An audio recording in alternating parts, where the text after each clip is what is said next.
वहीं आपको बता देते हैं कि हमारे साथ अभी खास मेहमान अभिमन्यु जी जुड़ चुके हैं। अभिमन्यु मिश्रा कांग्रेस का पक्ष रखेंगे। अभिमन्यु जी, आपसे सीधा सवाल मेरा एक है कि यहाँ पर सरकार ने भर्ती निकाली है, 1637 पदों पर भर्ती निकाली है। आप स्वागत करने की बजाय यहाँ पर विरोध कर रहे हैं, कांग्रेस विरोध कर रही है, आखिर क्या वजह है, बताएं। जी देखिए, अभिमन्यु जी। पहले तो मैं स्पष्ट करना चाहूंगा, जी। जो पद निकले हैं उसका विरोध नहीं है। विरोध किस बात का होगा? हमने कहा है ऊँट के मुंह में जीरा है, वो बिल्कुल ऐसे है क्योंकि हम जब भर्ती निकालते थे, आप देखेंगे कोरोना काल जब 2 साल चला, उसके बाद 2021 में पहली भर्ती बिजली विभाग में हमने 2500 की निकाली। उसके बाद उसी 2022 दिसंबर में हमने सिर्फ फिर 5000 भर्तियां और निकाली। और उसके अलावा अगर मैं आप लगातार आपको 5 साल के आंकड़े दूं, तो कांग्रेस सरकार ने छत्तीसगढ़ में बेरोजगारी से युद्ध स्तर पर लड़ाई लड़ी है। आप देखें, 15 लाख से 14 लाख किसान हो गए। किसानों को हमने समृद्ध किया, उनका लोन माफ किया। उसके बाद सिर्फ फॉरेस्ट से 14 लाख फैमिली फॉरेस्ट उपजों से अपना अपना चला रही हैं, आजीविका चला रही हैं। आज ये स्थिति है कि पूरे देश का 2/3 जो वनोपज है वो सिर्फ छत्तीसगढ़ प्रोड्यूस करता है। और आंकड़े दूं आपको मैं, तो मनरेगा में हमने तो 36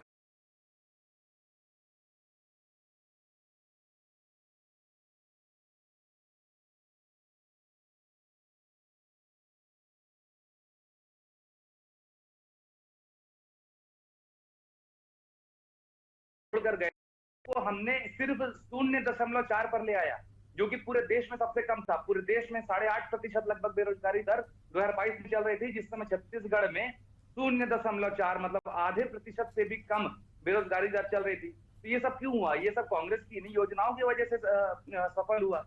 और जो बताया गया था, ये सब जो मैं बता रहा हूँ आंकड़े, ये केंद्र की एजेंसियों के ही आंकड़े हैं और कोई दूसरे आंकड़े नहीं है। इसके अलावा हमने बल्क में जैसे हमने 5000 तो लाइसेंस बनवाए थे, जो बेरोजगार इंजीनियर थे उनको लगभग 200 करोड़ के कार्य भी बांटे गए, शासकीय कार्य। तो इस तरीके से सिर्फ सरकारी नौकरियां नहीं, हमें समग्र विकास को लेकर के छत्तीसगढ़ के अनएम्प्लॉयड जो लोग हैं उनको तटस्थ बनाने का काम किया था। तो इसलिए जो है हम कहते हैं कि ईंट के मुंह में जीरे के बराबर है, और तो कुछ खास है नहीं। 1500-1600 पोस्ट आई है, बिल्कुल अच्छी बात है। आप तो आगे और लाना चाहिए आपको, हम तो कहते नहीं, लेकिन इतना ला के अपनी इतनी बढ़ाई करना कि भाई हम तो कांग्रेस शासन के जितना उन्होंने रोजगार ने दिया उनसे ज्यादा हम ले आए। अरे बल्कि आपको तो शर्म आनी चाहिए। आपने 10 महीने तक तो आरक्षण की वजह से 7000 8000 भर्तियां जिनके एग्जाम हो चुके थे उनके रिजल्ट रोक के रखे, क्योंकि आरक्षण विधेयक इनके राज्यपाल पास नहीं कर रहे थे। तो नौकरियों के बारे में जो छत्तीसगढ़ के लोगों को जिन्होंने धोखे में रखा और सिर्फ राजनीति की वजह से सरकारी पद अटकाए, वो लोग आज ऐसा बात कर रहे हैं कि हमने 1000-1500 पद लाके बहुत बड़ा एहसान कर दिया। तो ऐसी बात ना करें, आपको तो अभी और करना है। जी अभिमन्यु जी, आपको रोकना चाहूंगा। फिलहाल बता देता हूं कि हमारे साथ भाजपा का भी पक्ष रखने के लिए गोपाल सामंतो जी जुड़ चुके हैं। सर, आपका बहुत स्वागत है। वहीं आपको बता दें, वरिष्ठ पत्रकार भी हमारे साथ इस बहस का चर्चा में बने हुए हैं। बता दें के सिकंदर सर, आपका भी बहुत बहुत स्वागत है। सर आपसे मैं सीधा जाना चाहता हूं। सर, बीजेपी का पक्ष यहाँ पर ले लेते हैं क्योंकि कांग्रेस का पक्ष भी हमने ले लिया है। सर गोपाल सर, आपसे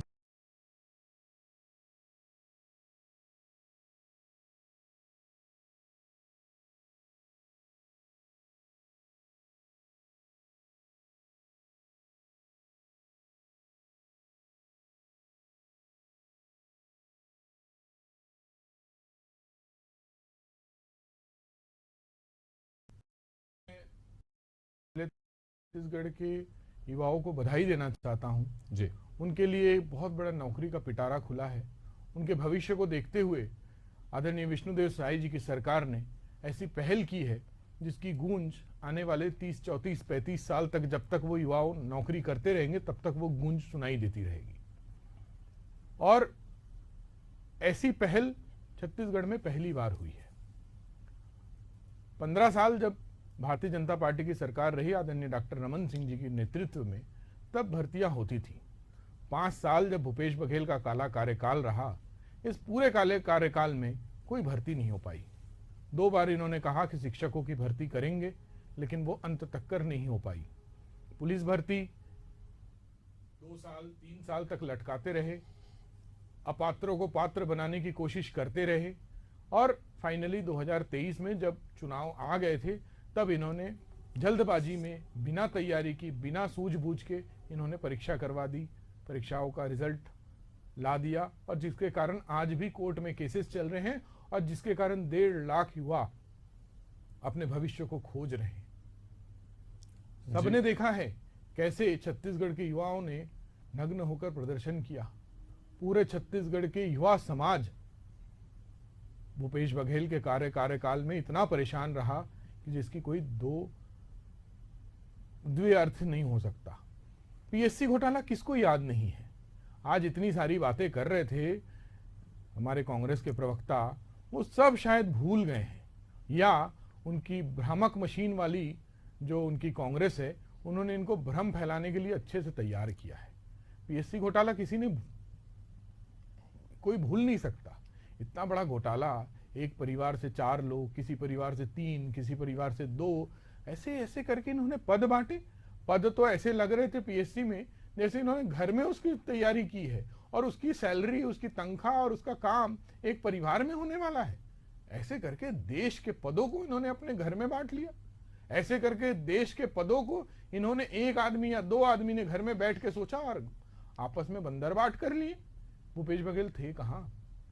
भूपेश बघेल तो शराब घोटाला, भूपेश बघेल तो महादेव ऐप घोटाला, कोयला घोटाला, ये सब में व्यस्त थे। भूपेश बघेल ने सरकार चलाया कहां है? सरकार तो कबाड़ी चला रहे थे, सरकार तो सटोरी चला रहे थे, सरकार तो ये जो शराब घोटाले करने वाले कोचिए, इन लोग सरकार चला रहे थे।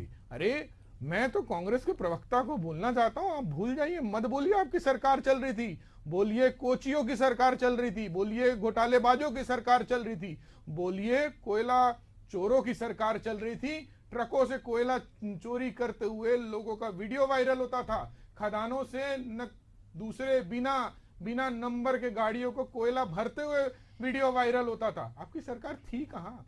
पहले ये तो देखिए आपकी सरकार थी भी कि नहीं थी।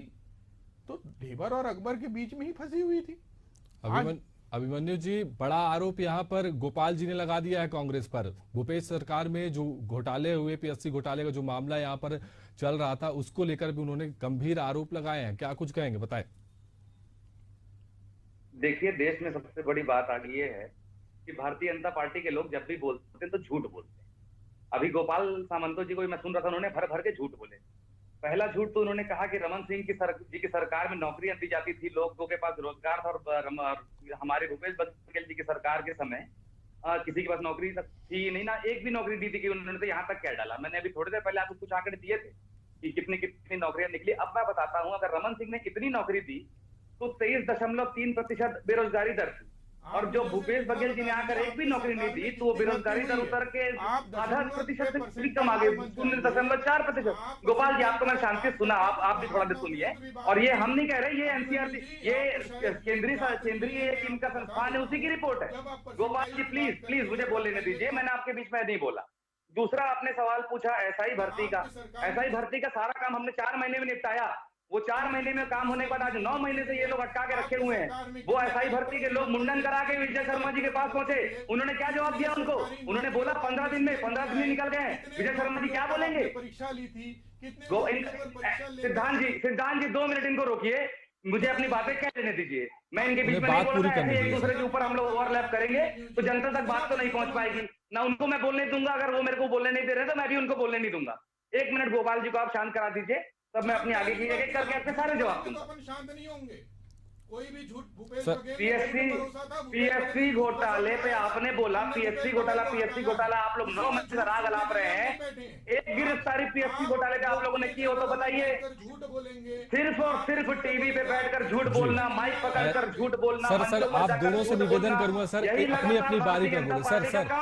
सर आप दोनों से मेरा अनुरोध है सर कि आप दोनों अपनी बारी पर बोले, क्योंकि ऐसे में दोनों की आवाज स्पष्ट नहीं पहुंच पाएगी सर दर्शकों तक। अगर 100 लोगों की भर्ती हुई तो नाम बताइए किस। अरे चुप कराइए 2 मिनट, आप उनको बोलने तो दीजिए मुझे। 100 पदों के भर्ती आपने बोला, मैं सुना, मैं जब जवाब आपका दे रहा हूं तो आप बीच में मुझे डिस्टर्ब करेंगे, ऐसा तो नहीं करेंगे गोपाल सर उनको बात डिबेट में डिस्टर्ब करते हैं सर, उनको बातें पूरी कर लेने दीजिए, फिर आपके पास आता है। रोजगार से जोड़ रहे हैं, कैसी बातें कर रहे हैं अभिमन्यु जी। जी अब बोलिए अभिमन्यु जी, अपनी बारी जल्दी से कंप्लीट कर लीजिए, जल्दी से अपनी बात कहें, जल्दी से। मैं वही कह रहा था, एसआई भर्ती पर इन्होंने आरोप लगाया, तो जब 4 महीने में हमने सारे कुछ कर दिया, 9 महीने से ये लोग क्यों रुके हुए हैं? क्या ये लोग कमीशन के लिए रुके हुए हैं कि जब कमीशन आगे छोड़ेंगे तब हम आगे उसका रिजल्ट निकालेंगे? ये एक बात। विजय शर्मा जी तो कई बार झूठे साबित हो गए, 15 दिन का समय लिया, उसके बाद अब 15 दिन भी खत्म हो गए। लोग मुंडन करवा के अब तो माए पहुंच गई थी। एक माँ ने कहा कि भाई आपकी महतारी बंधन को रख लो, लेकिन हमारे बच्चों को नौकरी दे दो। तो जब इतना विरोध बढ़ते देखा, तब जाके 1000-1500 नौकरी इन्होंने लाई है। और बात करी इन्होंने पीएससी घोटाले की, 9 महीने आपकी सरकार हो गई, सीबीआई से जांच कराइए, किसी से भी जांच कराइए। एक गिरफ्तारी की है आप लोगों ने, किसी झूठ बोल बोल के बस राजनीतिक लाभ लेने का काम किया है। कोई इनकी एक बात अगर इन्होंने साबित कर दी हो, तो हमारे जो भी उसमें से लोग हैं उनको जेल में डालिए, कुछ भी करिए, जो भी शामिल थे। आप कहते हैं ना हमारा उसमें हाथ, तो आप जेल में डाल दीजिए। आप किस बात के लिए रुके हैं? एक भी गिरफ्तारी हुई है क्या पीएससी घोटाले? आप मेरे को बताइए। एक भी गिरफ्तारी हुई है तो आप मेरे को बताइए, क्या तथ्य रखे आप मुझे बताइए। लगातार गोपाल जी, अभिमन्यु जी से मेरा एक सवाल है, अभिमन्यु जी से मेरा एक सवाल है। सर, आप कह रहे थे कि विजय शर्मा जी ने 15 दिन का वक्त मांगा, उसके बाद उन्होंने कुछ नहीं किया, लेकिन आपसे भी ये सवाल बनता है कि एसआई जो परीक्षा हुई थी उसका जो रिजल्ट है सर, वो तो कई सालों से रुका हुआ है। कांग्रेस का शासन था, आप रिजल्ट ला देते, आप क्यों नहीं लेकर के आए? और सवाल यहाँ पर अब बीजेपी से कर रहे हैं जब आप सत्ता से बाहर हो गए। इसलिए बता दूं कि रिजल्ट बहुत समय से नहीं रुका हुआ था, परीक्षा रुकी हुई थी। क्योंकि 2 साल कोरोना के बाद जब परीक्षा हुई, तो 4 महीने के अंदर में परीक्षा से लेकर के उसका इंटरव्यू, उसका फिजिकल, सब कुछ हमने कराया था। उसके बाद सिर्फ रिजल्ट के लिए 9 महीने से इन लोगों ने क्यों रोक कर रखा है? उसमें इनकी क्या मंशा है? किस वजह से रोक कर रखे हैं? क्या कुछ पैसे का इनको है कि जब जो पैसा देगा लाके गोपाल जी, उसकी काम अभिमन्यु करेंगे? जी के सुन लेते हैं, उसके बाद सर आप बोलिएगा अपनी बारी पे। जी अभिमन्यु जी, आप अपनी बात जल्दी से करें। मेरा सवाल जो मैंने आपसे पूछा उसका जवाब दीजिए। मैंने वही कहा, रिजल्ट नहीं रुका था। रिजल्ट 2003 में परीक्षा हुई, 2023 में परीक्षा हुई, और 2023 में ही 4 महीने के अंदर में परीक्षा से लेकर के फिजिकल से लेकर के इंटरव्यू तक सब कुछ हो गया। रिजल्ट जो है वो केवल पिछले 9 महीने से इनकी सरकार बनने के बाद रुका हुआ है। सिर्फ रिजल्ट रोकने का, इसलिए इनसे मैं आपके माध्यम से सवाल पूछ रहा हूं कि रिजल्ट रोकने का मंशा क्या है उसके पीछे आपकी? अगर मान लो फिजिकल बचा होता, यहां तक कि कोर्ट के ऑर्डर की वजह से भी कुछ महीने देर हुई है, मैं मानता हूं। जो 300-350 नए लोगों को उसमें ऐड किया गया, अब तो उसमें से भी 65-67 लोग या 55 लोग मेरे को जो सुनने में आया था, वो भी चयनित होकर अलग हो गए हैं। अब तो 14,500-1500 लोग हैं, उसमें से 975 लोग का आपको चयनित करना है। तो उतने से के लिए 9 महीने का इंतजार क्यों? जबकि हमने तो 4 से 5 महीने में सारी प्रक्रिया पूर्ण कर दी थी, परीक्षा से लेकर फिजिकल से लेकर इंटरव्यू तक के। ये मैं कहना चाह रहा हूँ। जी अभिमन्यु जी, आज जवाब ले लेते हैं, आपके सवाल का ही जवाब लेते हैं। जी सर, आप जवाब दीजिए। इन्होंने ऐसे पदों में भी महिलाओं का पद निकाला था जो महिलाओं के लिए पद ही नहीं थे, जो सृजित पद थे पुरुषों के लिए। वो कोर्ट का मामला था, वो क्लियर हो चुका है। वो कोर्ट का मामला था, वो तो क्लियर हो चुका है। आप ही कोर्ट चला लीजिए। आप अभी एक तरफा, अभी आप क्या बोले? अभी आप क्या बोले? 9 महीने से रिजल्ट कौन रोक के रखा है? आपने क्या बोला? आपने भारतीय जनता पार्टी के ऊपर आरोप लगाया ना, तो 9 महीने से कोर्ट केसेस चल रहे हैं। आपने ऐसी प्रथा क्यों बनाई? आपने ऐसी व्यवस्था, आपके ऊपर 5 उंगली जाते हैं, 1 उंगली भी नहीं, 5 उंगलियां आपके ऊपर उठती हैं। आपने अपात्र पोस्टों के लिए आपने भर्ती की प्रक्रिया शुरू क्यों की? आपने एग्जाम की प्रक्रिया कैसे हो जाती? जिस पद की पात्रता ही नहीं बनती है, उस पद में आपने भर्ती परीक्षा ली क्यों? आपने 1.5 लाख युवाओं का भविष्य खतरे में क्यों डाला? आपने 1.5 लाख युवाओं के साथ खिलवाड़ क्यों किया? पहले तो प्रश्न आप पर जाता है ना, और बाकी सब छोड़िए, मुझे 100 पदों की जानकारी दे दीजिए। आप डिबेट में आए हैं, सिर्फ 100 पदों की जानकारी दे दीजिए। 5 साल में 100 पद, 5 साल में अगर आपने 100 भर्तियां की होनी ना, तो 100 पदों की जानकारी दे दीजिए। परमानेंट नौकरी अगर 100,000 पद तो अभी गिनाए मैंने। 100 पद की आप बात करते हो। 2021 में 2,500 पद गिनाए मैंने, उसके बाद 2022 में 5,000 पोस्ट। ये तो 2 ही बात हो गई।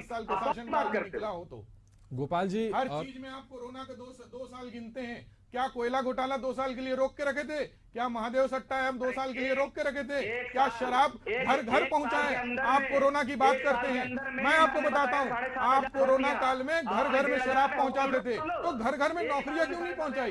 जब घर घर में शराब पहुंचा सकते थे, तो घर घर में नौकरियां भी पहुंचानी थी। आप कोरोना में शराब, बार, शराब दुकान सब खोल के रखे। आप कोरोना की दुहाई देते हैं, आप कोरोना की दुहाई देना बंद करिए। आपने काम नहीं किया, मान लीजिए, इसलिए जनता ने आप दोनों को रोकना चाहूंगा। सिकंदर सर का भी रुक कर लेते हैं इस पूरी बहस में, अभी तक हम उनके तक नहीं पहुंचे थे।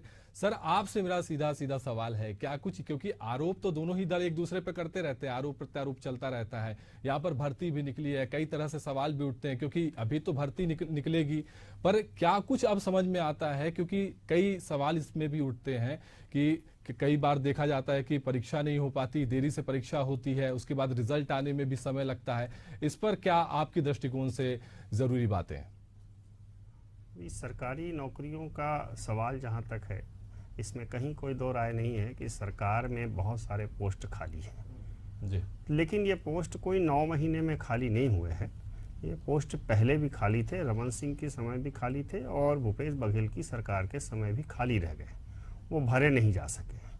कारण जो भी हो, व्यवस्था चाहे सरकार की रही हो या सरकार की ऐसी व्यवस्था रही हो कि वो नौकरी देने के बजाय दूसरे रोजगार पे, जैसा कि कांग्रेस के प्रवक्ता दावा कर रहे हैं कि रोजगार, मैं भी मानता हूं कि नौकरी रोजगार नहीं होता है, नौकरी नौकरी होती है, रोजगार रोजगार होता है। लेकिन फिर भी अगर सरकार के पद खाली हैं तो व्यवस्थागत रूप से कामों में अड़चन आती है। जितने लोगों का काम है, अगर मान लिया कहीं 10 लोग हैं और काम वहाँ 35 लोगों का है, तो बाकी जगह अगर खाली पड़ा हुआ है तो अगर उसको नहीं भरा जाएगा तो निश्चित रूप से काम प्रभावित होता है। सरकार के पास राजस्व का भी संकट होता है क्योंकि उनकी आय सीमित होती है, और जब सरकार जो है उसको व्यवस्थागत रूप बना लेती है तभी लाती है।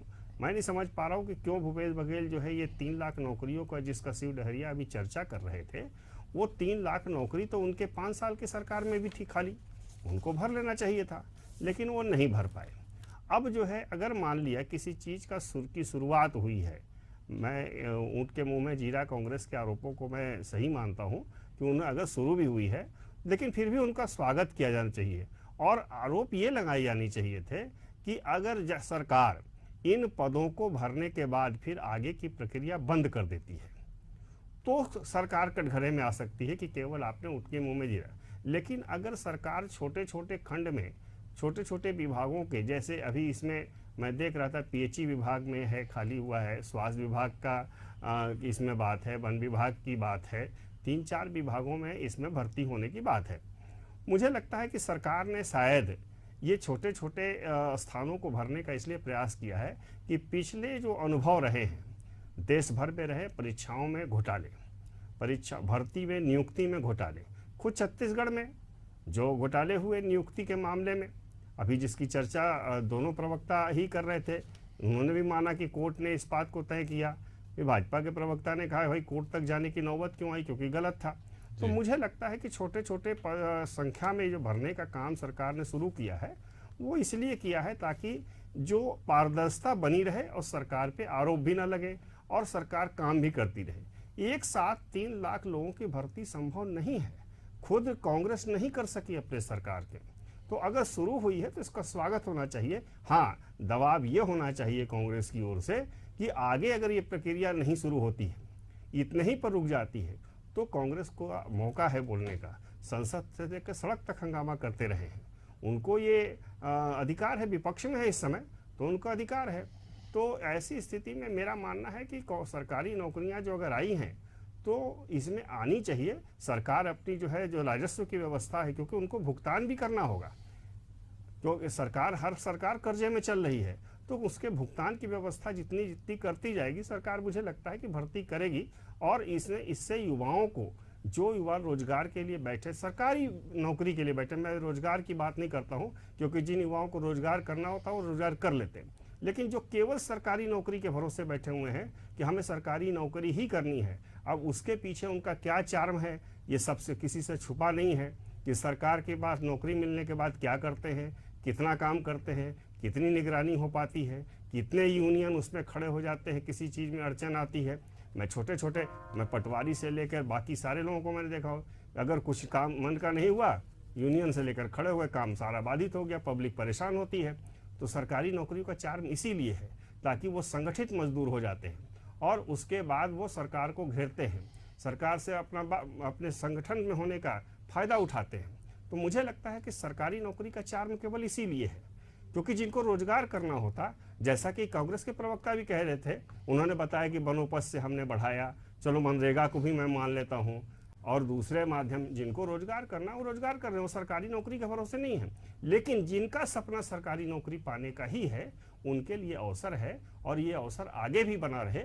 और मुझे लगता है कि बीजेपी की जो सरकार है उसको भी चाहिए कि अगर इसने सिलसिला शुरू किया है तो वो सिलसिला को आगे बढ़ाएगी, मुझे ऐसी उम्मीद है। जी गोपाल सर, क्या ये सिलसिला लगातार जारी रहेगा? ऐसे ही भर्ती लगातार आते रहेंगे? क्योंकि कई ऐसे जो युवा होते हैं सर, बचपन से ही उनका सपना होता है सरकारी नौकरी करने का, परिवार का भी एक संघर्ष होता है उसको लेकर के, क्योंकि शायद सरकार ने वादा भी किया था, तो आप वादा निभाएंगे सर? देखिए, आदरणीय साथी पत्रकार महोदय ने जो बोला 3 लाख भर्तियां होनी थी, 3 लाख भर्तियां बची हुई है, इसमें मैं एक पॉइंट जोड़ना चाहूंगा जी। 2 अच्छे फिगर बता देता हूं, इसके बाद आप कांग्रेस के प्रवक्ता से पूछिएगा उनमें उनका इतना योगदान है।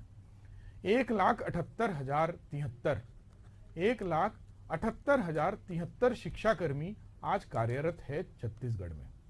इस 1,78,073 में कांग्रेस का योगदान कितना है, ये जरूर पूछिएगा। ये पूरे के पूरे 1,78,073 जो शिक्षाकर्मी हैं, ये आदरणीय डॉक्टर रमन सिंह जी की सरकार में इनकी भर्ती हुई है। 45,672, इस संख्या को भी पूछिएगा, 45,672 पुलिस कांस्टेबल की भर्ती हुई है 15 साल में, और 5 साल में इनकी कितनी भर्ती हुई है? 0। बिल्कुल गोल साकार है, 0। 2 बातों पर इनसे जवाब जरूर लीजिएगा, ये किस आधार पर कांग्रेस बात करती है, कितना झूठ और फैलाना चाहती है, कितना भ्रम और पैदा करना चाहती है, इनसे जरूर पूछेगा। और मैं तीसरे बार वही सवाल पूछूंगा इनसे कि अगर 100 भर्तियां भी इन्होंने सरकारी पदों पर की हो तो उसकी जानकारी आपके लोकप्रिय चैनल के माध्यम से जरूर दें। 100 परमानेंट भर्ती भी अगर इन्होंने 5 साल में की हो तो। अभिमन्यु जी जवाब दे दीजिए, गोपाल जी ने सवाल खड़े किए हैं, 3 अहम सवाल आपके लिए यहाँ पर खड़े किए हैं, जवाब दे दीजिए सर। आरक्षण विधेयक अटकाया, नौकरियों में संकट लाया किसने? मैं तो यही कह रहा हूं ना, नौकरियों में संकट तो भारतीय जनता पार्टी ने लाया, चाहे वो राज्यपाल के मार्फत आरक्षण विधेयक को रुकवाने की बात हो, चाहे करने की बात हो। लेकिन और झूठ की बात तो ये लोग करते हैं। रमन सिंह की सरकार ने 2.5 लाख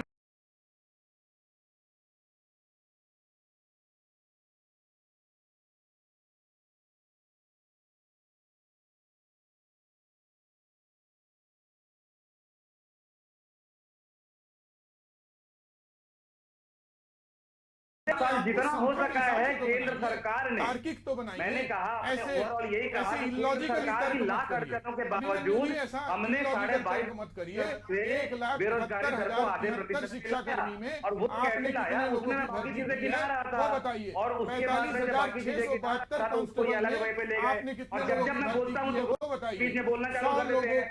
आज की डिबेट में तो बिल्कुल समझ में आ गया कि गोपाल जी के पास कोई जवाब है नहीं, उनको बस समय बर्बाद करना है। 1 लाख तो आप अगर सवाल पूछते हैं तो नंबर याद रखिए, बिल्कुल 1,78,000 आरोप प्रत्यारोप का दौर लगातार चलता रहेगा। एक शिक्षाकर्मी को काम नहीं मिला है। 45,672 कांस्टेबल काम कर रहे हैं, आपके सरकार में एक कांस्टेबल की भर्ती नहीं कर पाए हैं। आप लोगों को शर्म आना चाहिए। अरे झूठ शर्म करिए। अरे सर वक्त बहुत कम है सर, फिलहाल आरोप प्रत्यारोप का दौर लगातार चलता रहेगा।